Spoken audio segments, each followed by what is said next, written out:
प्यारे बच्चों, मैं सविता प्रजापति अयोध्या दास राजकीय कन्या इंटर कॉलेज गोरखपुर से कक्षा 11 जीव विज्ञान विषय की इस कक्षा में बच्चों आपका स्वागत करती हूँ। बच्चों, आज हम जीव विज्ञान की इकाई 1 के अध्याय 1 जो जीव जगत है के भाग 2 का अध्ययन करेंगे। इसके प्रथम भाग का अध्ययन हम पहले कर चुके हैं, जिसके अंतर्गत हमने सजीव व इनके लक्षणों के बारे में पढ़ा। सजीव क्या होते हैं इनके बारे में जाना, उनमें कौन कौन से लक्षण पाए जाते हैं इनके बारे में जाना, जैव विविधता को जाना, जीवन के डोमेन को जाना, जीवधारियों का वर्गीकरण एवं उसके क्या लाभ हैं इनके बारे में जाना, और वर्गीकी एवं वर्गीकरण विज्ञान क्या होता है इसके बारे में भी आपसे चर्चा हुई थी।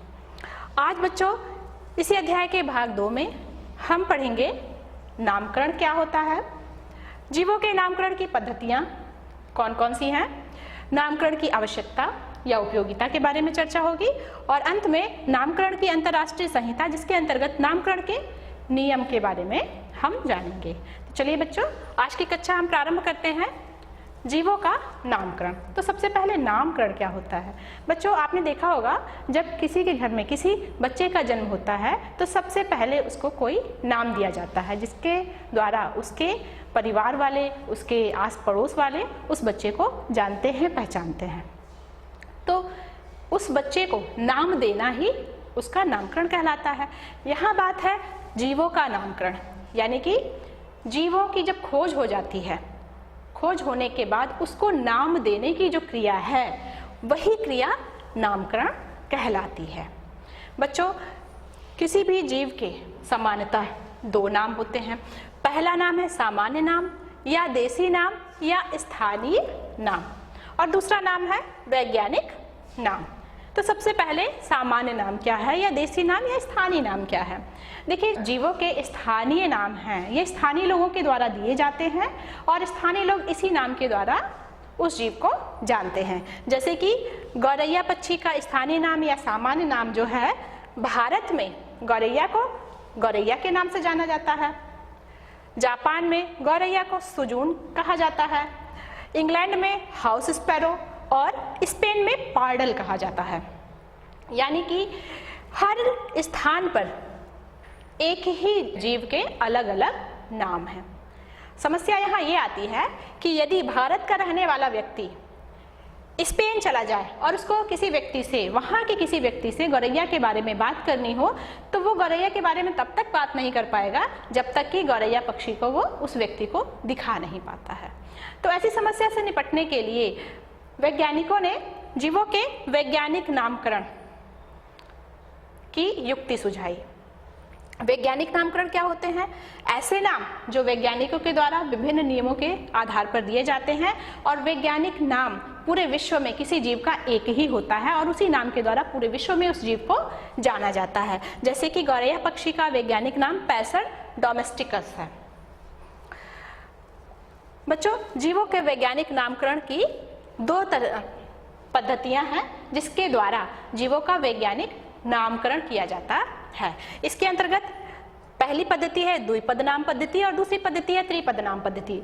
पहली पद्धति द्विपद नाम पद्धति, ऐसी पद्धति जिसके द्वारा किसी जीव के वैज्ञानिक नाम में 2 पद होते हैं, यानी कि इनका वैज्ञानिक नाम 2 पदों से मिलकर के बना होता है। पहला पद जो है वंश, जबकि दूसरा पद जाति को व्यक्त करता है। चूंकि जीव का वैज्ञानिक नाम 2 पदों से मिलकर के बना है, इसलिए इस पद्धति को द्विपद नाम पद्धति कहते हैं। जैसे कुत्ते का वैज्ञानिक नाम कैनिस फैमिलियरिस है। इसमें कैनिस जो है कुत्ते के वंश को व्यक्त कर रहा है और फैमिलियरिस जो है उसकी जाति को व्यक्त करता है। बच्चों, जीवों के नामकरण के लिए जो द्विपद नाम पद्धति है, ये वैज्ञानिकों के द्वारा दी गई पहली पद्धति है, जिसको कैरोलस लिनियस नामक वैज्ञानिक ने दिया था। और इन्होंने जंतुओं का जो वैज्ञानिक नामकरण किया वो इनके द्वारा लिखी गई पुस्तक सिस्टेमा नेचुरी में प्रकाशित हुआ, और पौधों का जो वैज्ञानिक नामकरण इनके द्वारा किया गया वो इनके द्वारा लिखी गई पुस्तक जेनेरा प्लांटेरम में प्रकाशित हुआ। अब दूसरी बात त्रिपद नाम पद्धति की। इस पद्धति के अनुसार किसी जीव का जो वैज्ञानिक नाम है वो 3 पदों से मिलकर के बना होता है, जिसमें पहला पद उसके वंश को, दूसरा पद उसकी जाति को और तीसरा पद उसके उपजाति को व्यक्त करता है। त्रिपद नाम पद्धति की आवश्यकता उन जीवों के नामकरण के लिए होती है जिसकी एक ही जाति अलग अलग भौगोलिक परिस्थितियों में रहने के कारण उनके शरीर में कुछ संरचनात्मक परिवर्तन आ जाते हैं और उन परिवर्तनों को व्यक्त करने के लिए इनके नाम में जाति के बाद एक तीसरा पद उपजाति को जोड़ दिया जाता है, जो इसमें पाए जाने वाले अंतर को व्यक्त करता है।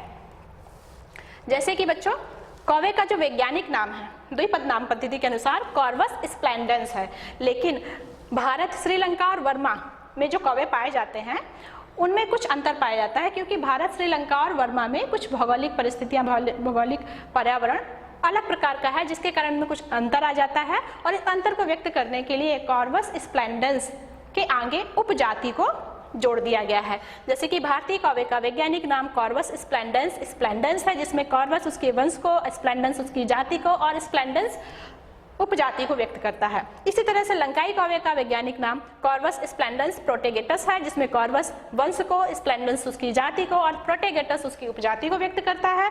और वर्मी कौवा यानी वर्मा में पाए जाने वाला जो कौवा है उसका वैज्ञानिक नाम कॉर्वस स्प्लेंडेंस इंसोलेंस है, जिसमें कॉर्वस वंश को, स्प्लेंडेंस जाति को और इंसोलेंस उसकी उपजाति को व्यक्त करता है। बच्चों, अब बात करते हैं वैज्ञानिक नामों की उपयोगिता या आवश्यकता, क्यों आवश्यकता हुई। देखिए बच्चों, वैज्ञानिक नाम के ही द्वारा, चूंकि वैज्ञानिक नाम किसी जीव का एक ही होता है और उसी जीव के और उसी नाम के द्वारा जीव को सारे संसार में जाना जाता है, अतः वैज्ञानिक नाम जो है ये अत्यंत आवश्यक है, जिसके कारण एक व्यक्ति जब एक स्थान से दूसरे स्थान पर जाता है तो उस नाम के द्वारा उस जीव के बारे में वो बात कर सकता है। इसके अलावा वैज्ञानिक नाम जो है ये जीवों के कुछ विशेष लक्षणों को बताता है, जैसे कि प्लेटीहेल्मिन्थीस। प्लेटीहेल्मिन्थीस जो है बच्चों ये एक जंतु का संघ है और यह ग्रीक भाषा के दो शब्द से बना है, प्लेटी और हेल्मिन्स। प्लेटी का मतलब फ्लैट या चपटे, हेल्मिन्स का मतलब कृमि या वर्म, यानी कि ऐसे जंतुओं का संघ जिसमें चपटे कृमि आते हैं। वैज्ञानिक नाम से जीव को जीव वैज्ञानिक जानते हैं और उसी तरह से जानते हैं जिस प्रकार से स्थानीय नाम के द्वारा स्थानीय लोग उस जीव को जानते हैं, जिस जीव का वो नाम होता है। अब बच्चों, जीवों के नामकरण की अंतर्राष्ट्रीय संहिता। बच्चों, जीवों का नामकरण करने के लिए एक अंतर्राष्ट्रीय आयोग का गठन किया गया और इस आयोग का गठन 1898 ईस्वी में किया गया। इसमें जीवों के नामकरण के लिए अंतर्राष्ट्रीय सिद्धांत बनाए गए और इस अंतर्राष्ट्रीय सिद्धांत के अंतर्गत जीवों के नामकरण के लिए कुछ नियम दिए गए। जंतुओं का नामकरण जो है बच्चों वो international code of zoological nomenclature या ICZN के अनुसार किया जाता है, जबकि पादपों का नामकरण international code of botanical nomenclature यानी कि ICBN के अनुसार किया जाता है। अब अंतर्राष्ट्रीय सिद्धांत के अंतर्गत जो जीवों के वैज्ञानिक नामकरण के नियम हैं, आइए उनको देख लेते हैं। बच्चों, जब किसी जीव की खोज हो जाती है तो उसका जो नाम दिया जाता है उसके कुछ नियम हैं, जैसे कि किसी भी प्राणी या पादप का नाम लैटिन भाषा से ही उत्पन्न होना चाहिए, लैटिन भाषा का ही शब्द से बना होना चाहिए। इसमें अगर जीव का नाम दो पद से बना हुआ है तो उसका प्रथम पद वंश को व्यक्त करना चाहिए और द्वितीय पद जो है उसकी जाति को व्यक्त करना चाहिए। जैसे कि मक्खी का वैज्ञानिक नाम मस्का डोमेस्टिका है, तो इसमें मस्का वंश को व्यक्त कर रहा है मक्खी की, जबकि डोमेस्टिका जो है उसकी जाति को व्यक्त कर रहा है। इसी तरह से यदि किसी जीव का नाम तीन पदों से मिलकर के बना है तो उसमें पहला पद वंश को, दूसरा पद उसकी जाति को और तीसरा पद उसकी उपजाति को व्यक्त करता है। जैसे कि मनुष्य का वैज्ञानिक नाम होमो सैपियंस सैपियंस है, इसमें होमो मनुष्य के वंश को, सैपियंस उसकी जाति को और अगला सैपियंस उसकी उपजाति को व्यक्त करता है। बच्चों, वंश का नाम एक शब्द का बना होना चाहिए, ये नियम के अंतर्गत है। और जब हम किसी जीव के वैज्ञानिक नाम को लिखते हैं तो लिखते समय उसको इंग्लिश के अक्षरों में लिखा जाता है, अंग्रेजी के अक्षरों में लिखा जाता है और वंश का नाम सदैव अंग्रेजी के कैपिटल लेटर से शुरू होता है, बड़े अक्षर से शुरू होता है, जबकि जाति का नाम सदैव अंग्रेजी के स्मॉल लेटर या छोटे अक्षर से शुरू होता है। बच्चों, जाति का नाम यदि किसी व्यक्ति के नाम पे रखा गया है तो जब हम उसको लिखेंगे तो उसका पहला अक्षर अंग्रेजी के कैपिटल लेटर से लिखा जाता है। वैज्ञानिक नाम सदैव तिरछे लिखे होने चाहिए और जाति का नाम जो है सदैव उस जीव की विशेषता को व्यक्त करता है। इसके अलावा बच्चों किसी भी वैज्ञानिक नाम को उस समय प्रकाशित माना जाता है जब वह स्याही से कागज पर लिख करके प्रकाशित होता है तथा वैज्ञानिक पुस्तकालय में स्थायी रिकॉर्ड के रूप में संरक्षित कर लिया जाता है, रख दिया जाता है।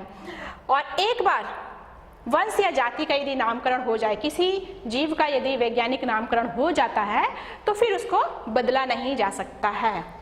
ये बच्चों बात हुई वैज्ञानिक नामकरण की और उनके नियमों की। यहीं पर बच्चों आज जो है हमारा अध्याय समाप्त हो रहा है, अध्याय का ये भाग भी समाप्त हो रहा है।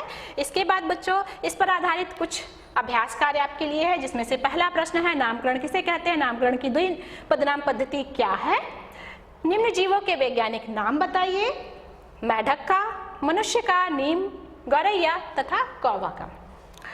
ICBN तथा ICZN क्या है। बच्चों आज के लिए बस इतना ही, फिर अगले अध्याय में आपसे मुलाकात होगी। तब तक के लिए धन्यवाद।